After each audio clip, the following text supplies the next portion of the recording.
Hello दोस्तों, सुप्रभात, राधे राधे। तो आज हम बात करेंगे प्रमुख राजस्थान के लोक देवी और देवताओं के बारे में। बहुत ही शानदार तरीके से करवाने वाला हूँ। कम से कम आउट ऑफ 50 और 60 क्वेश्चन मैं आपको करवाने वाला हूँ। तो बहुत ही शानदार क्लास होने वाली है। अगर आप वीडियो को देख रहे हो तो एंड तक देखना। आपका रिवाइज होगा, आप भी सोचेंगे कि हाँ रियल में हमें ये चीजें आती है और ये होनी चाहिए। सारा रिविजन करवाने वाला हूँ। तो फर्स्ट क्वेश्चन देखो आप, पंचपीर में शामिल लोक देवता कौन नहीं है? तो देखो पंचपीर नाम क्या है, तो 5 देवता पंचपीर में शामिल है। कौन से आपको पता है? एक तो है तेजा जी, सॉरी तेजा जी नहीं है, तेजा जी तो नहीं है कौन कौन से? हड़बुजी, हड़बुजी, हड़बुजी के बाद में कौन? रामदेव जी, रामदेव जी के बाद में मेहाजी मांगलिया, मेहाजी मांगलिया,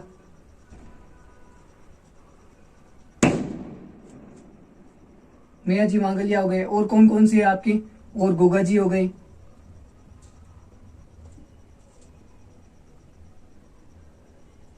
और हड़बुजी के बाद में पाबू जी। एक कौन से आपके? पाबू जी। तो ये पंचपीर आपके है। तो इनमें तेजा जी शामिल नहीं है। कौन शामिल नहीं है? तो आपका क्वेश्चन राइट होगा, तेजा जी। अब देखो रामदेव जी के बारे में बताता हूँ। देखो रामदेव जी ऐसे थे जो लोक देवता के साथ साथ क्या थे? कवि भी थे। और इन्होंने कौन सा ग्रंथ लिखा था? 24 वाणियां। कौन सा ग्रंथ लिखा उन्होंने? 24 वाणियां ग्रंथ इनके द्वारा लिखा गया था। और कामर जाति के भोपे इनके क्या बांधते हैं?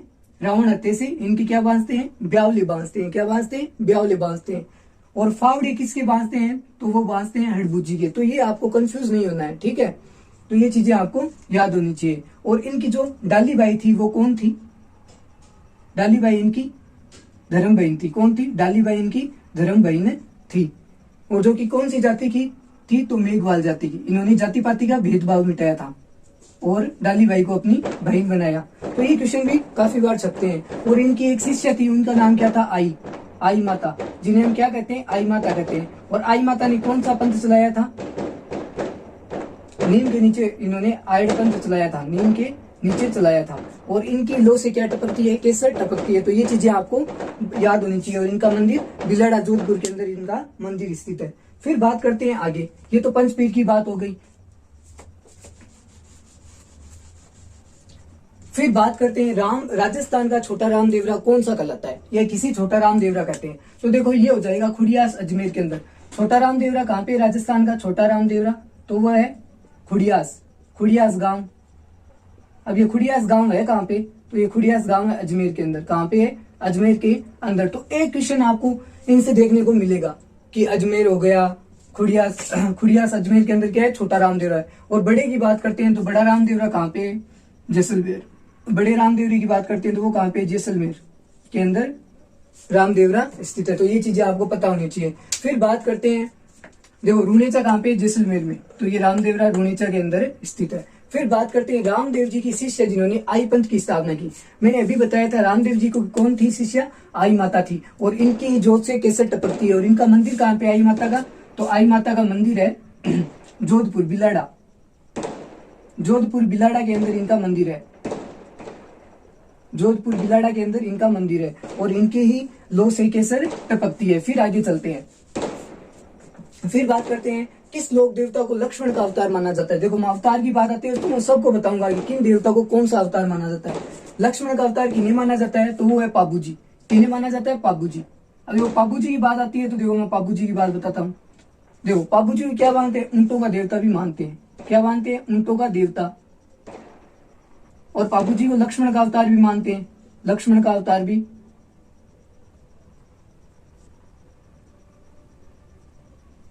और इनको कौन सी जाति पूजती है? रेबारी जाति। कौन सी जाति पूजती है? रेबारी जाति। और सर्वप्रथम मारवाड़ में ऊंट लाने का श्रेय किनको दिया जाता है? मारवाड़ में ऊंट लाने का श्रेय, मारवाड़ में ऊंट लाने का श्रेय इन्हें दिया जाता है। तो मारवाड़ में ऊंट कौन लाए थे? सर्वप्रथम पाबू जी ऊंट लेके आए थे। और रेबारी जाति इनको अपना क्या मानती है? इष्ट देव मानती है। ऊंटों के देवता भी कहते हैं, प्लेग रक्षक देवता भी कहते हैं। इनको क्या कहते हैं? प्लेग रक्षक देवता भी कहते हैं। प्लेग रक्षक ये काफी छपा हुआ है। तो देखो अब आगे बात करते हैं। ये तो पाबू जी से रिलेटेड बात हो गई। और एक पाबू प्रकाश, इनका ग्रंथ का क्या नाम है? पाबू प्रकाश, पाबू प्रकाश। इसकी किसने की थी रचना? तो बात करते हैं रचना। पाबू प्रकाश की रचना किसने की थी? तो आशिया मोड़ जी ने। किन्होंने की? आशिया मोड़ जी। पाबू प्रकाश ग्रंथ की रचना की थी आशिया मोड जी ने। फिर बात करते हैं पाबू जी के बाद में एक आपके आते हैं चार हाथों वाले देवता, चार हाथों वाले देवता, हाथों वाले देवता इनको चार हाथों वाले देवता किनको कहा जाता है, ये आप कमेंट में मेरे को जल्दी से बताओ, ठीक है। और देवनारायण जी को किनका अवतार माना जाता है, कृष्ण का अवतार माना जाता है, भगवान कृष्ण का अवतार माना जाता है। देवनारायण जी को किनका अवतार माना जाता है, कृष्ण का अवतार माना जाता है। चार हाथों वाले देवता है कल्ला जी, वीर कल्ला जी राठौड़, कल्ला जी राठौड़ को माना जाता है, ठीक है। तो ये चीजें आपको याद होनी चाहिए। और मेहा जी मांगलिया को किनका अवतार माना जाता है, कृष्ण का निष्कलंक, भगवान कृष्ण का निष्कलंक अवतार माना जाता है, भगवान कृष्ण का निष्कलंक अवतार माना जाता है। ये चीजें भी आपको नोट होनी चाहिए। मेहा जी मांगलिया की घोड़े का क्या नाम था, उड़न का, उनका मेहा जी मांगलिया घोड़े का नाम था, अभी याद नहीं आ रहा है, उड़न काबरा ऐसे था, उड़न काबरा, घोड़े क्या नाम था, उड़न काबरा घोड़े का नाम था। ये भी काफी बार छपा हुआ क्वेश्चन है। देखो फिर बात करते हैं हम आगे क्वेश्चन की। देखो ये आ गया ना किरण काबरा, यानी किरण। देखो पहले आता है किस लोक देवता को जहार पीर के नाम से जाना जाता था। देखो मोस्ट इंपोर्टेंट बातें आती है, जहार पीर किनको जाना जाता है, जहार पीर के नाम से गोगा जी को, किनको जाना जाता है, गोगा जी को। और देवनारायण जी भगवान कृष्ण के अवतार माने जाते हैं। कल्ला जी राठौड़ को चार हाथों वाले देवता भी कहा जाता है, जो कि मेवाड़ के समय युद्ध लड़ा था इन्होंने।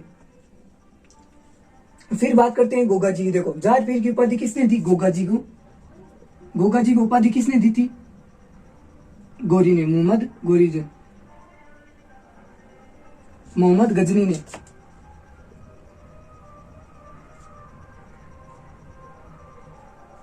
मोहम्मद गजनी ने इनको जहार पीर की उपाधि दी। क्यों दी थी, जब गोगा जी और मोहम्मद गजनी का युद्ध चल रहा था तो क्या हुआ कि गोगा जी की जो धड़ होती है, गोगा जी का जो सिर होता है, गोगा जी का सिर तो कहां पे गिरा, जहां पे शीश मेढ़ी भी कहते हैं हम, शीश मेढ़ी, ये गिरा था ददरेवा में, जहां पे इनकी पूजा की जाती है चूरू के अंदर।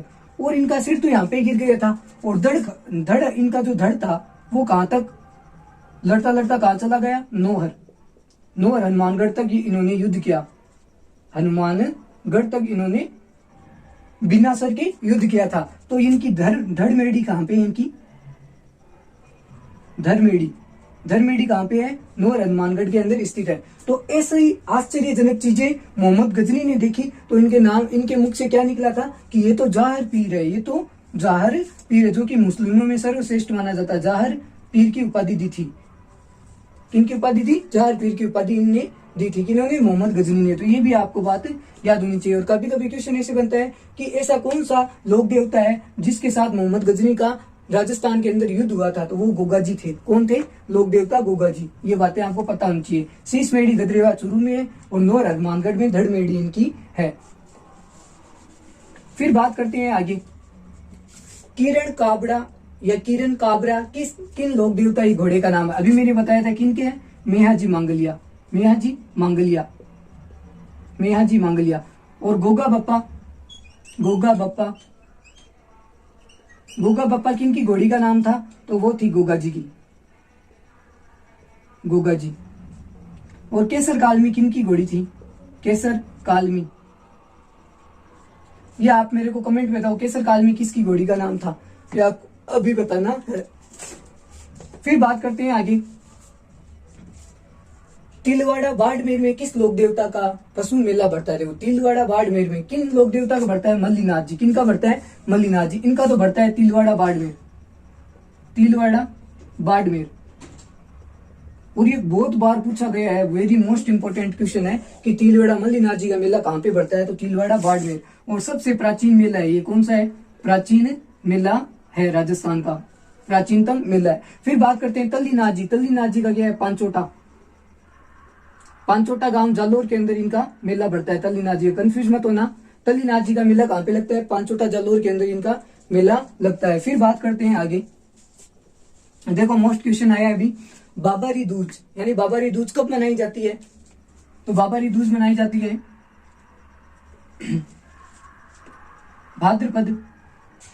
भाद्रपद शुक्ल द्वितीया को बाबा की तीज मनाई जाती है और इस दिन मेला लगता है रामदेव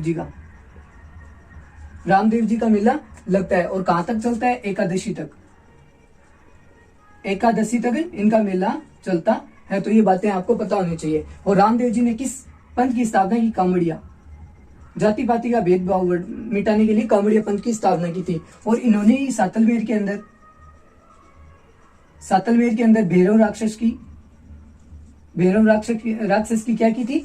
हत्या की थी या मृत्यु की थी। और वहां से भैरव राक्षस मुक्त किया था और सातलमेर को अपनी बहन के दहेज में दिया था। और इसका नाम फिर क्या पड़ा? पोकरण नाम पड़ा था। तो ये बातें आपको पता होनी चाहिए।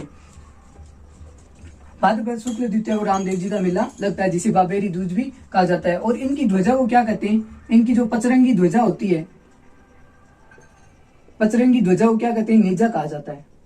क्या कहा जाता है? नेजा कहा जाता है। 5 रंगों की ध्वजा को क्या कहा जाता है? नेजा कहा जाता है। और इनके जो पवित्र पूजा होती है वो किनकी होती है? पगलिया की होती है। किनकी होती है? पगलिया की। और इनके क्या बांचे जाते हैं? ब्यावले। क्या बांचे जाते हैं? ब्यावले। रावण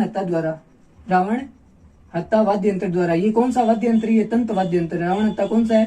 तंत्र वाद्य यंत्र है। ये भी बातें आपको पता होनी चाहिए। जो कि बकरी की जो वो होती है, बकरे का आंत या सिर होता है, उस पे मंड के इसको बनाया जाता है। फिर बात करते हैं आगे, कछवाए वंश की कुलदेवी कौन सी है? तो कछवाए वंश की कुलदेवी कौन सी है? आपको पता है कछवाए वंश की कुलदेवी? तो वो है, देखो आराध्य की बात आती है। आराध्य देवी कौन सी है? कछवाए वंश की आराध्य देवी, कछवाए वंश की आराध्य देवी है शीला देवी है, जिनके क्या चढ़ती है? 2.5 प्याले शराब भी चढ़ती है। ये क्वेश्चन काफी बार पूछा गया है। 2.5 प्याले शराब भी चढ़ती है। और इन्हें अन्नपूर्णा माता भी कहा जाता है। इनके भोग लगता है अन्न का, तो अन्नपूर्णा भी इन्हें कहा जाता है। क्या कहा जाता है? इन्हें अन्नपूर्णा माता भी कहा जाता है। कछवाए वंश की कुलदेवी कौन सी है? तो वो है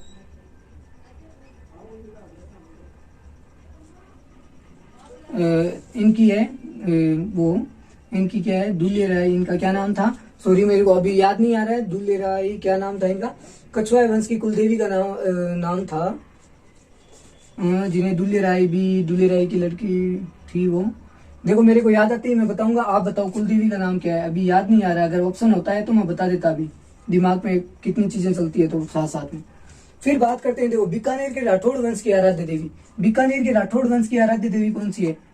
बीकानेर की आराध्य देवी राठौड़ वंश की कौन है? तो ये करणी माता का बचपन का क्या नाम था? रिदुबाई। नाम क्या था? रिदुबाई इनका नाम था। और इनका जन्म कहाँ हुआ था? जोधपुर के अंदर हुआ था। और इन्होंने जो अपनी बहन थी, इनका विवाह हुआ था, लेकिन इन्होंने अपनी बहन का विवाह करवाया। फिर उनसे क्या हुआ था? एक पुत्र प्राप्त हुआ था। उस पुत्र को इन्होंने गोद लिया था। और गोद लेके जब वो पुत्र कहाँ पे गया? जब ये बीकानेर में आई करणी माता, तो उस पुत्र को क्या हुआ कि वो नहाने गया था कोलाई झील के अंदर, और वहां पे वो डूब के उनकी मृत्यु हो जाती है। कहाँ पे? कोलाई झील में। मैं कहानी बता रहा हूँ इसलिए क्योंकि याद रहे। कोलाई झील में वो जाती है और वहां पे वो डूब जाता है। इस कारण क्या है कि चारण जाति के लोग कोलाई झील को अपवित्र मानते हैं। क्या मानते हैं? अपवित्र मानते हैं। और वैसे कोलाई झील क्या है? कपिल मुनि की तपोस्थली है। कपिल मुनि का मेला बढ़ता है। और कपिल मुनि किस दर्शन के प्रवर्तक थे? तो सांख्य दर्शक के कपिल मुनि प्रवर्तक थे। तो आराध्य देवी राठौड़ वंश की पूछे बीकानेर के तो करणी माता, और कुलदेवी पूछे तो कुलदेवी कौन सी है? कुलदेवी कौन सी है? वो नागणेची माता। वो कौन सी है? वो है नागणेची माता। तो ये बातें आपको पता होनी चाहिए। फिर बात करते हैं मेवाड़ का खुजराव किस मंदिर को कहा जाता है? देखो मेवाड़ का खुजराव किसे कहा जाता है? मेवाड़ का खुजराव किसे कहा जाता है? मेवाड़ का खुजराव, ये काफी बार पूछा गया है। खुजराव किसे कहते हैं? तो वो है जगत अंबिका माता मंदिर। जगत अंबिका माता का मंदिर है।